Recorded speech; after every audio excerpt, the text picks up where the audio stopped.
ನಮಸ್ತೆ, ಅಂತರಾಳ ಯೂಟ್ಯೂಬ್ ಚಾನಲಿಗೆ ಸುಸ್ವಾಗತ. ನಿಮಗೊತ್ತಾ ಬಾದಾಮಿಯನ್ನು ತಿನ್ನೋದ್ರಿಂದ ಏನೆಲ್ಲ ಪ್ರಯೋಜನಗಳಿದೆ ಎಂದು? ಬನ್ನಿ ಹಾಗಿದ್ರೆ ಇವತ್ತಿನ ವಿಡಿಯೋದಲ್ಲಿ ಬಾದಾಮಿಯ ಉಪಯೋಗಗಳ ಬಗ್ಗೆ ತಿಳಿದುಕೊಳ್ಳೋಣ. ಬಾದಾಮಿಯನ್ನು ರಾತ್ರಿ ನೀರಿನಲ್ಲಿ ನೆನೆಸಿದ ನಂತರ ಬೆಳಗ್ಗೆ ತಿನ್ನುವುದು ಉತ್ತಮ.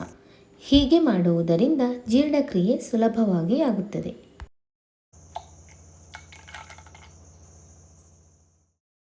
ಬಾದಾಮಿಯಲ್ಲಿರುವ ಮೆಗ್ನೀಷಿಯಂ ರಕ್ತದ ಒತ್ತಡವನ್ನು ನಿಯಂತ್ರಣದಲ್ಲಿಡಲು ಸಹಾಯ ಮಾಡುತ್ತದೆ.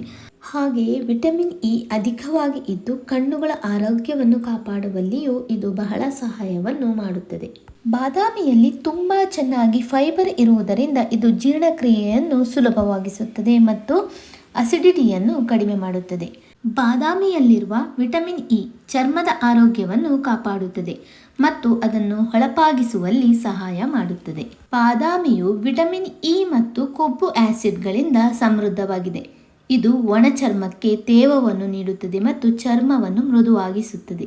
ಒಣ ಚರ್ಮವಿರುವವರು ಬಾದಾಮಿ ಎಣ್ಣೆಯನ್ನು ದಿನನಿತ್ಯವಾಗಿ ಬಳಸುವುದರಿಂದ ಚರ್ಮವನ್ನು ತೇವವಾಗಿಡುವುದಕ್ಕೆ ಇದು ಸಹಾಯ ಮಾಡುತ್ತದೆ. ಹಾಗೆಯೇ ಇದರಲ್ಲಿ ಆಂಟಿ ಇನ್ಫ್ಲಮೇಟರಿ ಗುಣಗಳಿಂದ ಕಣ್ಣು ಕೆಳಗಿನ ಕಪ್ಪು ಛಾಯೆಯನ್ನು ಸಹ ಇದು ಕಡಿಮೆ ಮಾಡುತ್ತದೆ.